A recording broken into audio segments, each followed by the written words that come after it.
The book of Proverbs reminds us that life and death are in the power of the tongue. So how we use our words matters, especially when we talk to and about our spouse. Coming up on Living on the Edge, we'll delve deeper into the subject, including how to navigate conflict with understanding and forgiveness. I'm Dave Drury. Thanks for joining us today as our Bible teacher, Chip Ingram, continues to guide us through our series, Uninvited Guests.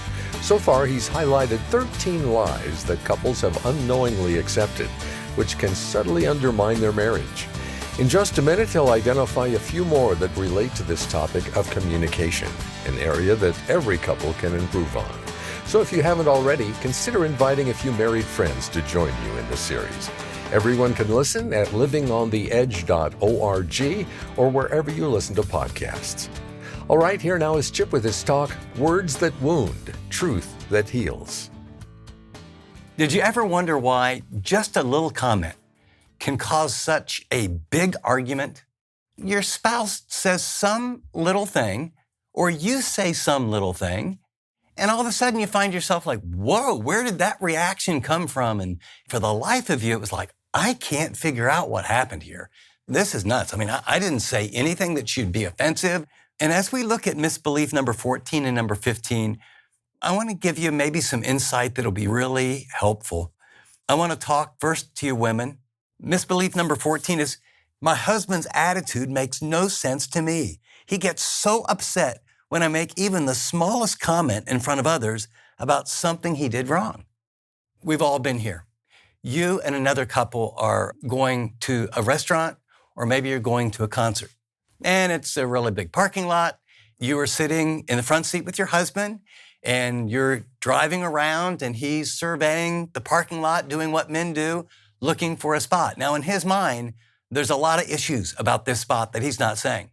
One of the issues is he doesn't want to be too close because this is a fairly new car and he doesn't want to get bumped. Another is he's thinking ahead, thinking, you know what, man, there's a lot of people here. I don't want to be stuck for an hour getting out of here. So he's wandering in places that you don't understand, and first once, and then twice, then like 3 times. Oh, dear, right here.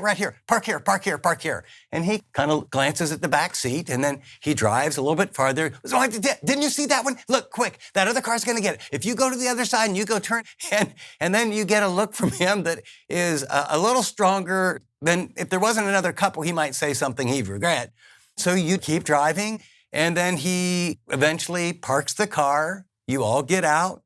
You begin walking toward the restaurant or the concert, and being the perceptive wife that you are, you recognize that there might be something wrong. And you turn to him as you're walking because he looks very silent. His body language has stiffened. You sort of reach out to hold his hand, and he makes it evident that he doesn't want to hold your hand. And you're thinking, wait a second, this was supposed to be a date. These are with our really good friends. This is one of our favorite restaurants, or this is a concert we've all been waiting to go to. And what's with him? And you can't get it out of him. And he's cold most of the night. And finally, you drop the other couple off and you get in the car, and Mr. Stoic is still Mr. Stoic. And you turn to him and you say, you just about ruined our evening. We had this plan for a long time, and those tickets cost quite a bit of money, and I was so looking forward to being with you, and then you just turned like a cold fish. What's wrong with you? And he's silent. No, I mean it. What's wrong with you? And you finally probe, and finally he tells you, and in your mind you're thinking, are you kidding me? You mean our whole evening was semi-ruined from my perspective? Because I was trying to help. I was just trying to help you find a parking spot, and that little comment made you respond like that. And I'm guessing this is not like the only illustration. That's the most benign one I can give you. I've experienced that more than a few times. I have all adult children now. And whether it's Christmas or a Thanksgiving or a vacation or something, and everyone's there, and there's a lot of joking that goes on, and I'm the butt of a lot of it. I don't know, maybe it's being a pastor. I think my kids got sick of hearing people don't really know me very well. They think your dad's so wonderful. And so I think one of our goals in life is to make sure he stays humble at home. And so they give me a hard time about everything. I mean, if I say something crazy or tell a wrong illustration, it's like the roast goes on. And so we're all together and we're all talking about something, and it's usually pretty good-natured. And Teresa goes into this whole story about, I can't fix anything. I'm just inept and I can't fix anything. Well, it's true. And usually it can be a joke. But I remember as she shared that and it was all funny and everyone was laughing, I wasn't laughing. I mean, on the outside, I smiled and I laughed, but it really hurt. And that may be true, but in front of my grown kids, it was like a little dart. It made me so sad because what I realized is I didn't want to be around her. I mean, I love my wife. She said what was true in front of my kids and everyone's laughing. I can't fix anything. So why did that hurt so much? And let me tell you, ladies, this is why it hurts so much. And this is why you have to really guard your mouth. And later, men, I'll talk about why you need to guard your mouth. The lie is, my husband's attitude makes no sense to me. He gets so upset even when the smallest comment in front of others, when he did something wrong. Well, here's the truth, and here's why. Husbands fear futility, the sense that they don't measure up. That's why affirmation, refusing to criticize publicly, and physical intimacy builds up his confidence. I don't care how successful your husband is. I don't care if he's built like Atlas and lifts weights. I don't care if he's wealthy and powerful. I don't care what kind of job he has. I don't care if it's construction or he's a genius in computer programming. Every single man on the face of the earth fears futility.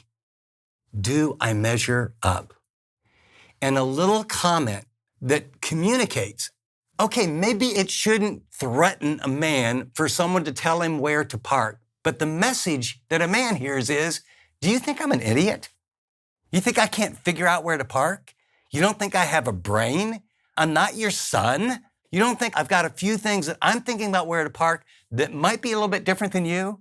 I don't need help in this one. That's where that emotion is.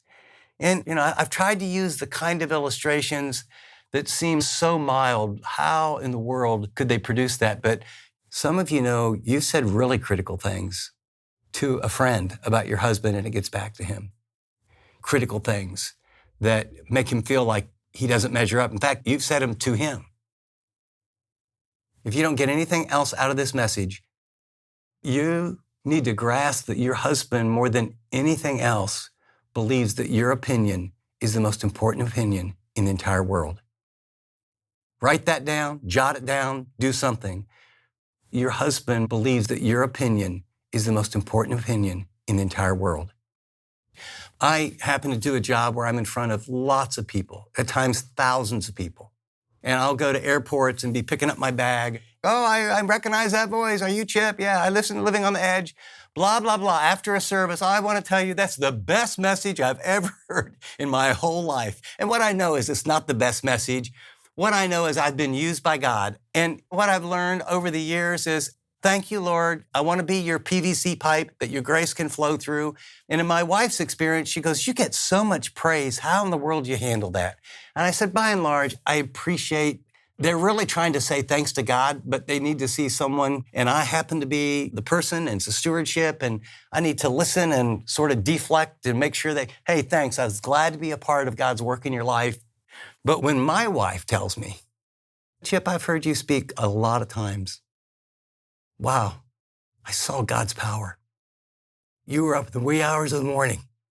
Man, you were really preparing. I've seen you pray. I know how much pressure you felt. That message, the way it could have gone, because it's very controversial. Chip, I'm really proud of you.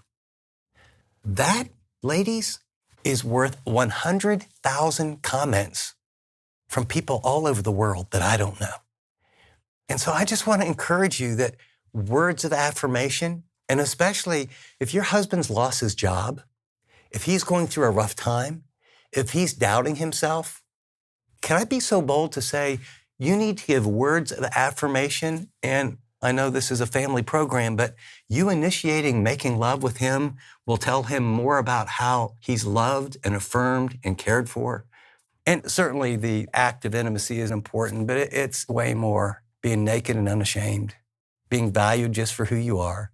You bring nothing to the table.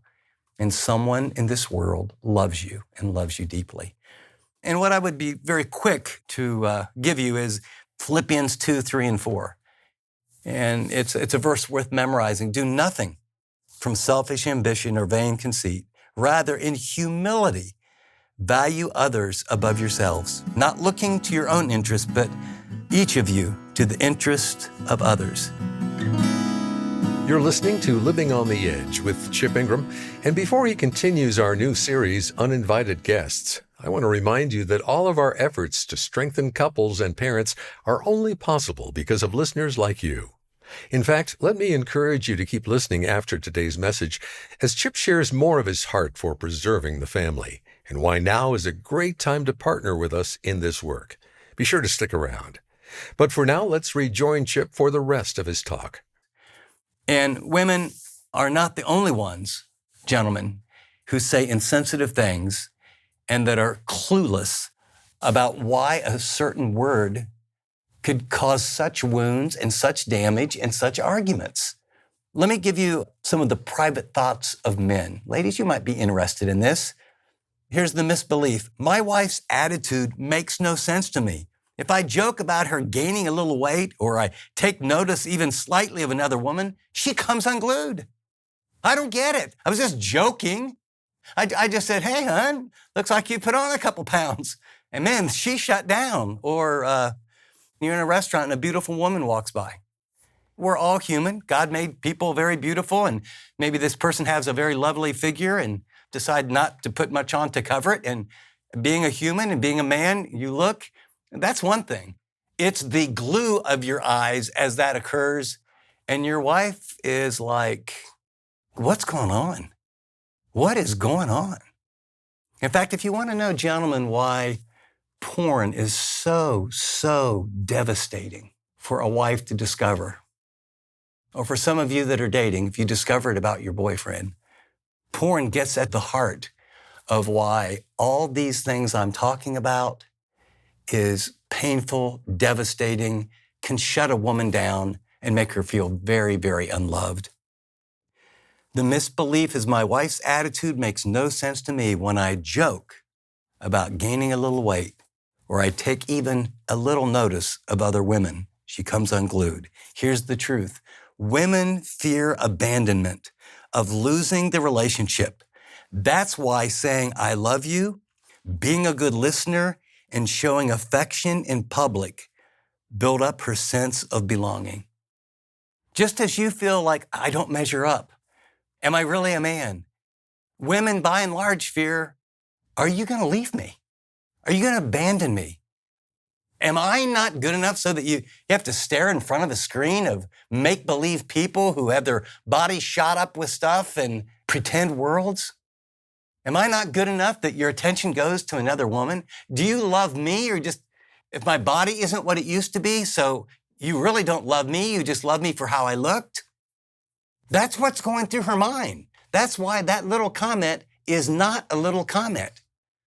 And that's why, men, you need to communicate that you love her.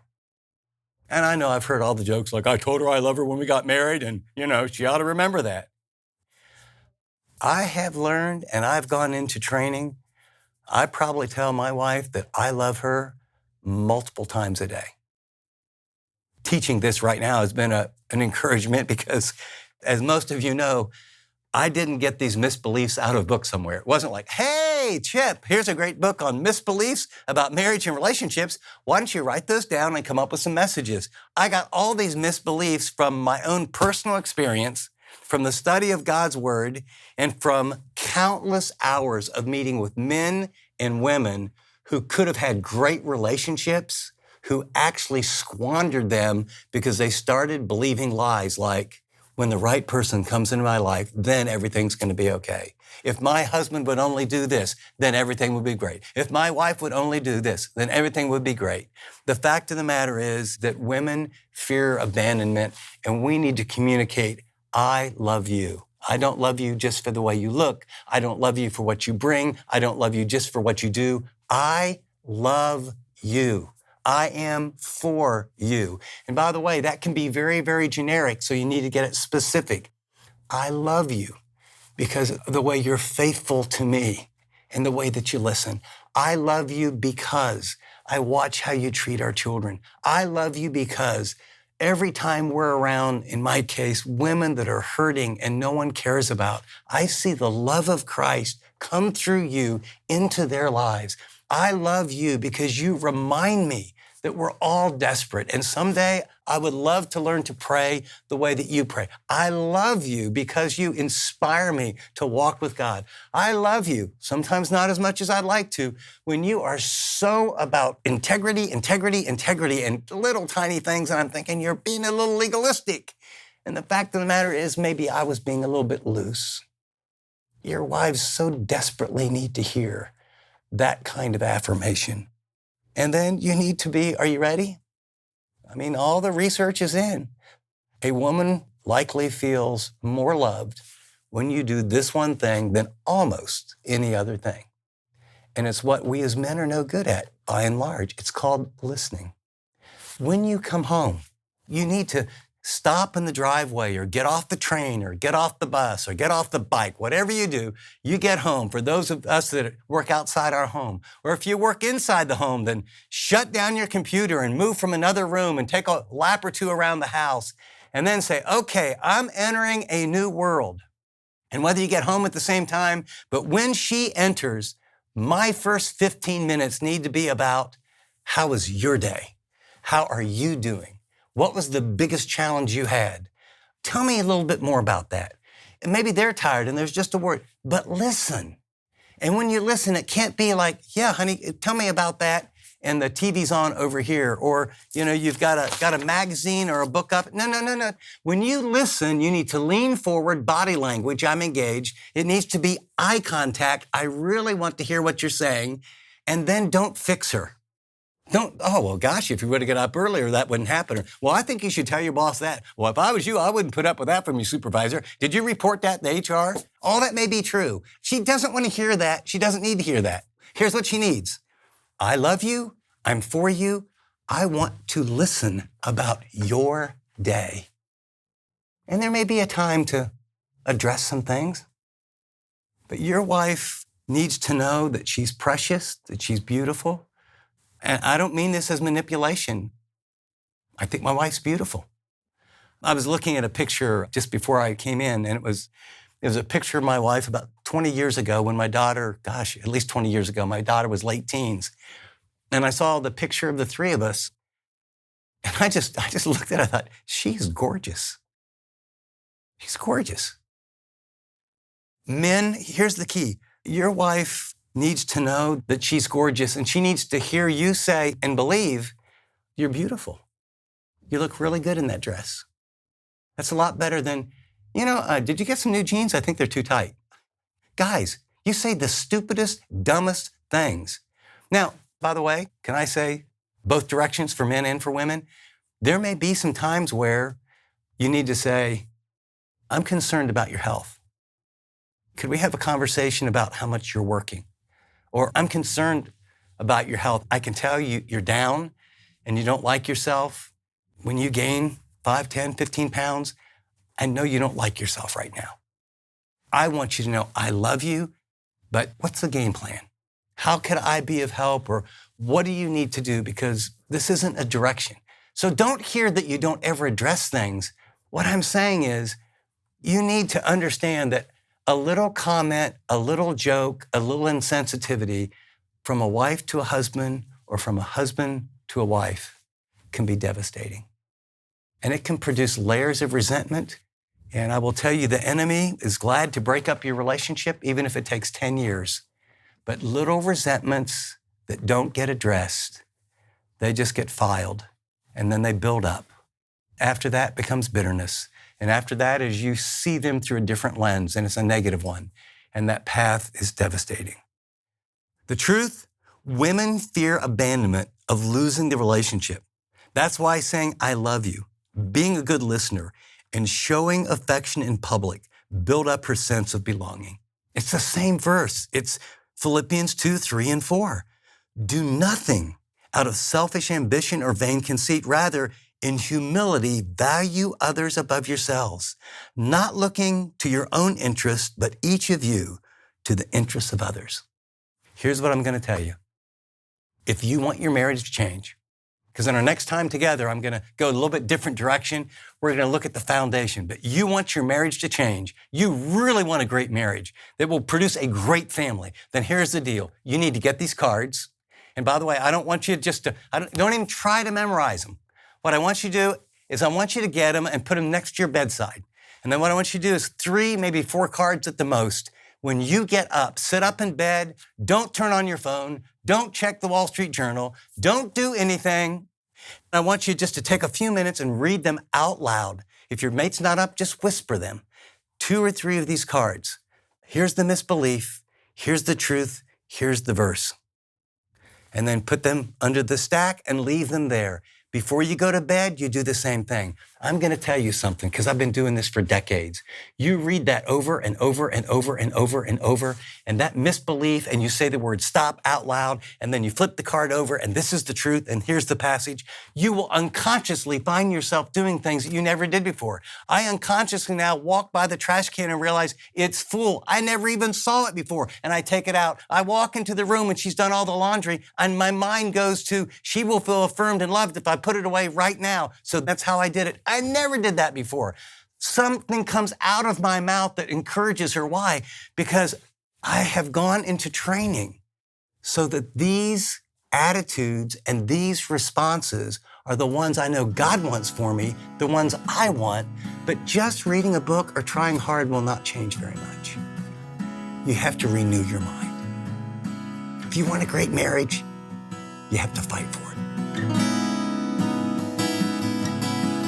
This is Living on the Edge with Chip Ingram, and you've been listening to Chip's message, Words That Wound, Truth That Heals, from our series, Uninvited Guests, Recognizing and Resisting the Attacks on Your Family. Well, our Bible teacher, Chip Ingram, is back in studio with me, and Chip, throughout this series, you've invited our listeners to become monthly financial partners. Now, take a minute, if you would, and explain why we've devoted so much time and energy to asking people to join us. Dave, there's a very, very simple reason. The backbone of our ministry is people who are on the team. Right. The second thing is we have people give at all different levels, and we're thankful for all of them, but we never know what's coming in. When people are on the team and people give monthly, guess what? You begin to build a baseline that you can know this amount of money is going to come in each month. And just like people's budget, can you imagine never knowing what your paycheck is going to be and how you're going to pay your bills? And so we wanted to emphasize monthly donors become a part of the family.